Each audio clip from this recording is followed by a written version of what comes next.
Does a year make a difference? Next on Table Talk.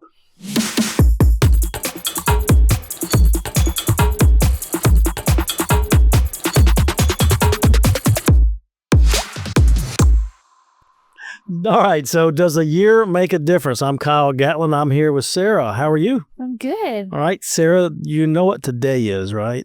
Yeah, I do. The last time that you will be on the podcast. I hope not forever. Not forever, but for sure, for a foreseeable future, that's the deal, right? Yes. Yeah. All right, so what difference does a year make? Because literally we are 1 year away from you being a part of our church.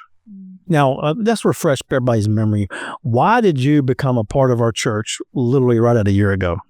I became a member of your church because I wanted to start going through the ordination process at the Golden Methodist Church, and they required me to do an internship. So I had a good contact, Clayton Lassiter, and he was going to offer me an internship. He said, you might be better off at Covenant. And I said, what's Covenant? And then texted you, and here I am. So. And that was simply for the summer. Yeah. Summer of 25. Mm-hmm. Started May because Troy's classes are over first week of May. Yeah. And you were not going back home to Jacksonville. Right. And you said wanted to stay in the area. Mm-hmm. You already had a place to live in Troy, so not the easiest commute in the world, not the worst. No. But you were commuting back and forth. You had stuff that the Global Methodist Church in North Alabama wanted you to take part in. So you chose to do that here that last summer. I did, yeah. And at the end of the summer, school starts back. You're starting your senior year. Mm-hmm. You didn't go anywhere. No, I stayed. Yeah, why did you stay? I stayed for a lot of reasons. I think one of the biggest ones was I really wanted a Christ community that I already had established relationships with. A lot of my friends in Troy they come from different denominations growing up, which I celebrate their differences. But I also was a little bit of homesick I grew up in a United Methodist Church, and I really wanted a Methodist Wesleyan way to step in and play a part and to continue to develop those relationships.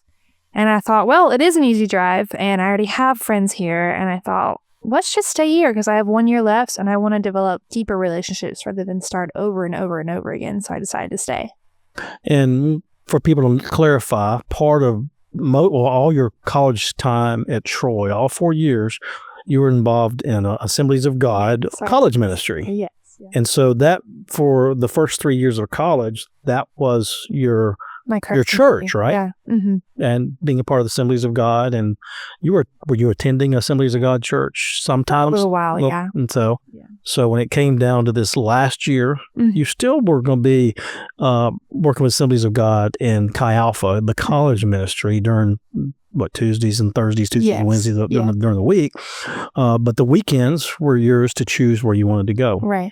And for those 3 years, 3 years before you started coming to us, you never found a quote unquote church home? No, I didn't. I mean, you went different places, I think, right? Yeah, I did. But you never landed anywhere. No. Yeah. But when you landed with us, you kept coming. I did. You didn't come by yourself, though, did you? No. I don't. I mean, I still am of the Gen Z generation where going to church by yourself is daunting. It really is. But thankfully, I had a lot of good friends that wanted to go with me. And they went with me to the churches that I would visit in Troy. The only thing about that is they'd never stay. They'd be like, well, I'll come with you 1 week, but then I want to go back to my Baptist church.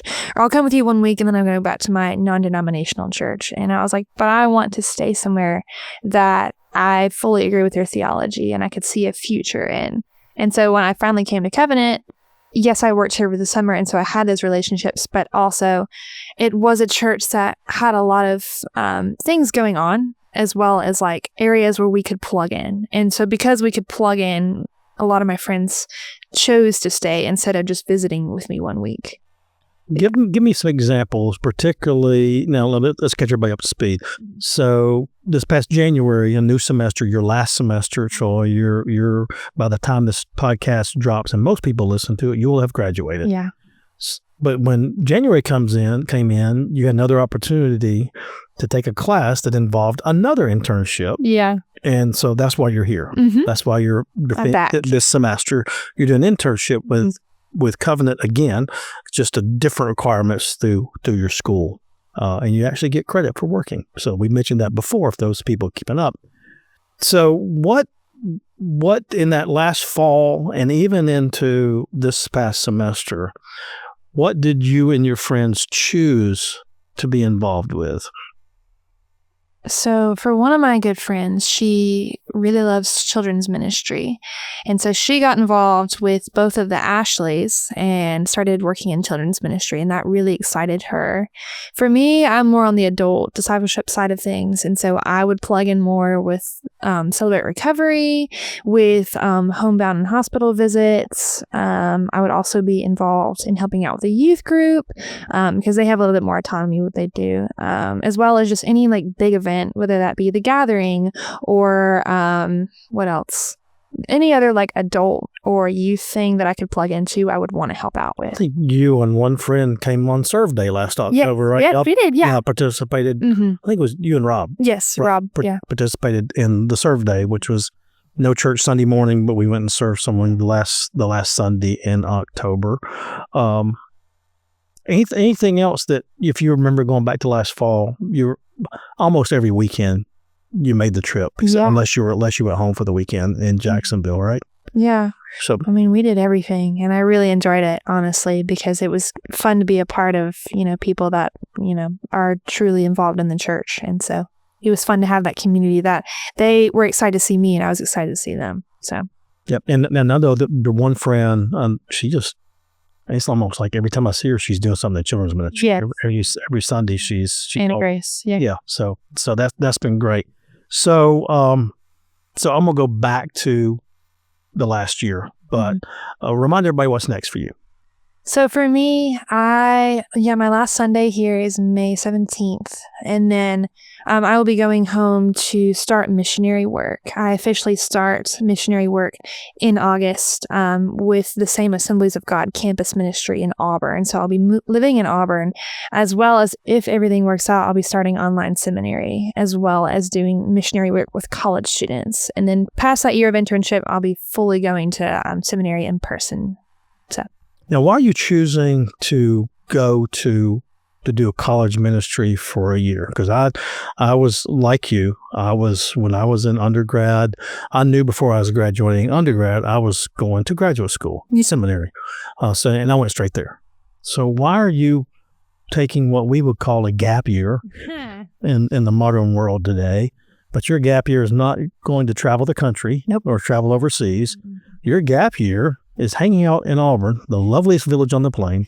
Actually, you live in Opelika, but you're going to be starting in Open. Yeah.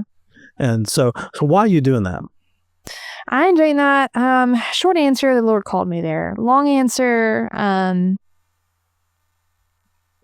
so young adult ministry is an area in the Global Methodist Church that needs to be pioneered. And I see that, and I have a heart for that, because a lot of times it's really hard to get young adults involved in church. And so there needs to be a bridge. There needs to be something there. And though I've worked in college ministry the last 4 years while being in college, I'd like to spend another year to fully develop that and be able to help the Global Methodist Church better plug in young adults and college students. And so for that, I need more training. And so I'd love to take one more year and do that. So this is Chi Alpha based in Auburn. Yeah. It's Assemblies of God ministry. So you're going to be connecting with a number of students. I'm assuming, what's the size of it? Do you know up there compared to what you've been using the last 4 years? Used to the last 4 years? The last 4 years, Troy Chi Alpha has been around 50, 40-ish students. Auburn Chi Alpha is bigger. I would say it's around 100, 120 students on a regular basis. So, which in the Methodist world, no matter what denomination, what branch of the Methodism is, that's a medium-sized church. Yeah. You can get up that far.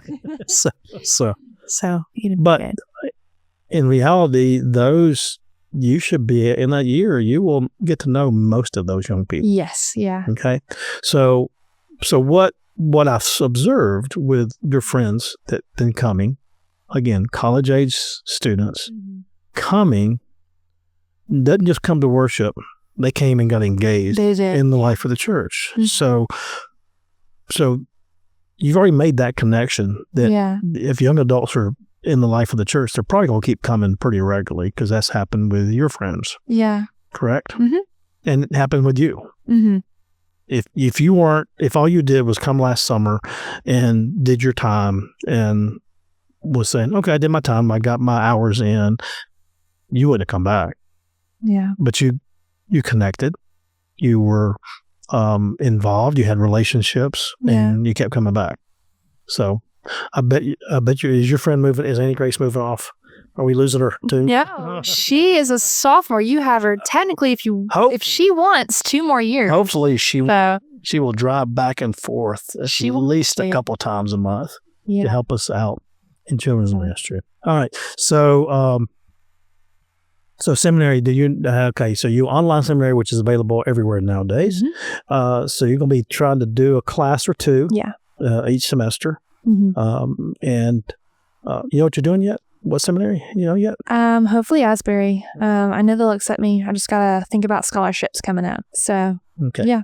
Asbury is Asbury Theological Seminary in Wilmore, Kentucky, and Orlando, by the way. So I encourage you. Orlando is not a bad place to be in seminary.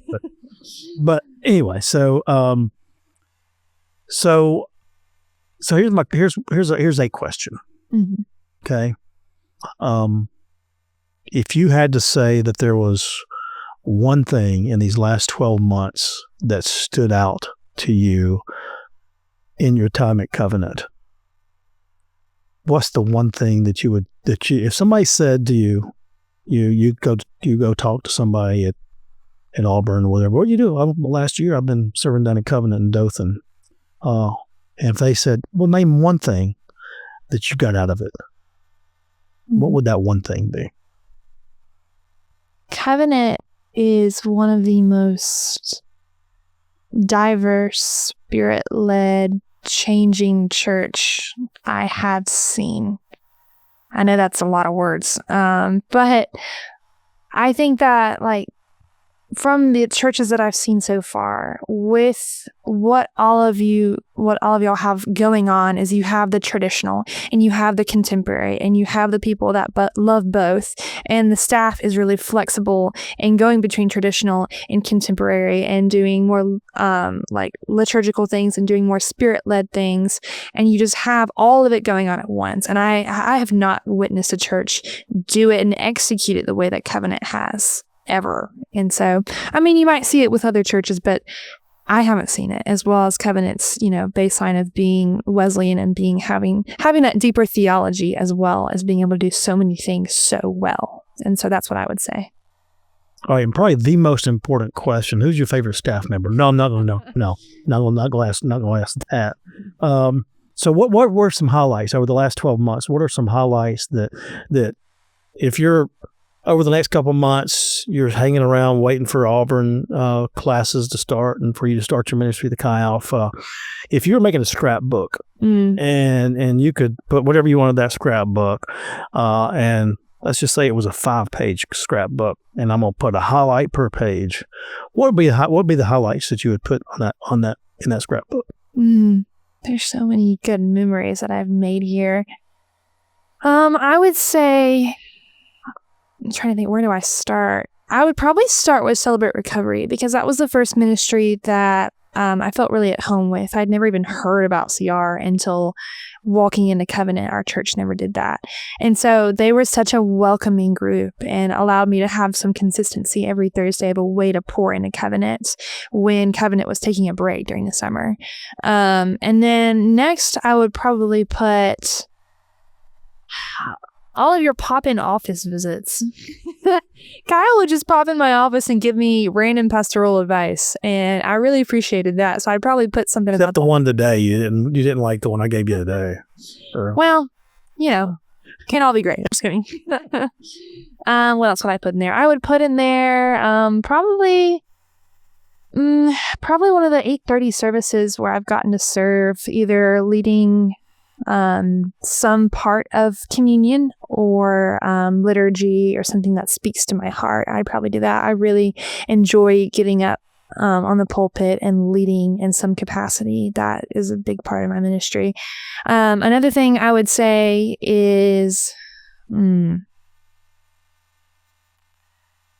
youth ministry. I've done a lot with youth ministry, and I have loved getting a chance to know the younger generation. It is partly my generation, but it's also the younger generation. And so getting to watch them just interact with scripture and deepen their relationship with God. If I have a chance to speak into their life, I celebrate it because I love a chance to help them navigate what they're going through in life. So there was one memory I have after Wired.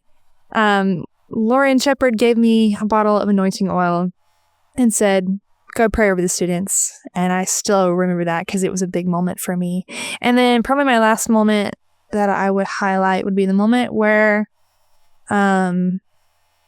there were so many people at annual conference that I got to meet. And so meeting the bishops was really cool. And then having a random meeting in my office was weird. But I thought it was so cool. It gave me a chance to have conversation with them and meet one of our Bishop Leah and Bishop Jones, and just getting a chance to connect with them and to meet them as people and not just as leaders. So great. Yeah. Any lowlights? You want to name any lowlights? Leaving. Not gonna leave me out of that. So I want to remind our folks. Sarah talked about annual conference, and we hosted an annual conference, and I think we're probably either the second or the third largest church in the Alabama Emerald Coast. Yeah. As far as campus-wise and engagement, second or third. I'm not going to research that to find out because I know Cross Point's the biggest church in our conference, and I feel like that we have a responsibility to be a leader in our conference. And one of the things that we can lead in is helping out with annual conference. Another thing we can take a lead in is encouraging people that's going in the ministry, such as you. Yeah. Right. And so we've never done this before. You were the first, and you're the last. No, you're not. No, you're the first that we had done this with, and I'm not sure anybody had ever even asked us before you. And you started a trend because somebody else is starting next week. But I feel like that is, I think it's a responsibility that as a church in this conference that should be taking the lead in training and encouraging and building into the next generation. And really, and I say the next generation, truthfully, the future of the church is now. I don't like talking about what you're going to do in the future because you're already doing something. Yeah. You're already serving Jesus. You're already putting yourself into ministry positions. You've been doing that since you were a freshman at college when you started in Chi Alpha. So I thank you for that, and thank you for letting us be a part of your journey. And that what comes the next couple of 3 years is still undetermined. Right. I've reminded you over before. Are those your plans, Sarah, or are those God's plans? So you never know. Yeah. You never know what you've committed to this next year. So I want to close with talking about this next year, because next year, Chi Alpha, you don't get a salary from Chi Alpha. Yeah. How are you going to survive for a year? What you going to do for this summer? What's your plan? Oh, I have to do this thing called support raising, which is where you ask people to partner with you with prayer and with finances. And I like the way you lead with prayer first. Yeah. Right? That's always a smart thing to do. Please pray for me. Yes. That I don't starve. Right? So. Yeah. So I will be support. So I will be simply having meetings with people from my hometown, maybe from Dothan, maybe from Troy. Anyone, I might call some people. I will be calling some people and asking if if they would like to have a meeting with me. And then I simply explain what I'm doing within the kingdom of God, what I'm doing with discipling college students and the next generation. And I ask if they want to partner with me, and I tell them what that looks like. And then, it's 9 to 10 month commitment of I think what we're asking for is like $100 a month or something like that. So it's going to be stretching for me, as I have never done this before. But it's going to be me relying on my faith and I'm on God to see where he might lead me, because I know I'm going to Auburn. I know the right doors are open. I know that he's told me that. And I know that he will provide for me, and I have faith in that. And so I just have to trust him this summer and see what it looks like. How are people going to be able to support you? Just going to hand you $100? No. No. I mean, so how they going to do that? I have a website link, actually, that I can send them. But, I'd love to chat first. What is it? I don't have it pulled up on my phone. Come on. You got to have somehow a way. Can we in post add something in post-production? Is there a way to add anything to this on video? Okay. All right. So we can actually put something after this recording if you give us the address. Okay. Okay. Can you do that? Yeah. All right. Because we're got a couple of days before this drops. And so we want to hopefully drop it on a video. If people watching on YouTube, they will see how to do that. Yeah. Okay. So you told me one time what you think a monthly expense would be is about $3,000 to try to live and stuff. So you're 10 times $30,000. You got to raise 30,000, around 30,000. I do. Yeah. Or between 27 and 30,000, right? Mm-hmm. Okay. So we'll go ahead and tell you that the first 1,000 is done. Covenant's giving you the first 1,000. So that will be done. Oh my goodness. So we're getting the ball rolling. Okay. We might get you more depending on how you treat us the last few days here. So it might get you a little more. So all right. So thank you again, Sarah, for being a part of our life for the last year, and for all the times you came on this podcast with no idea what we were talking about and jumped in or handily and readily. And we will have we actually will be able to bring you on the podcast in the future with a phone call. Yeah, we can phone to Francis. Can't we do that? Phone to Francis. Yes, that's right. Thank you, Alan. So we can do that. You won't be on video, but you'll be the voice. Like the voice of Gothard. That's right. Yeah. We already have the voice of Gothard. So we need to meet somebody to balance that out a little bit. So again, thank you very much. Wow. And blessings to you. And we look forward to seeing you, because you're not very far down the road. No. And you never know what happens in the next few years. Yeah. Thank you, Sarah. Bye-bye.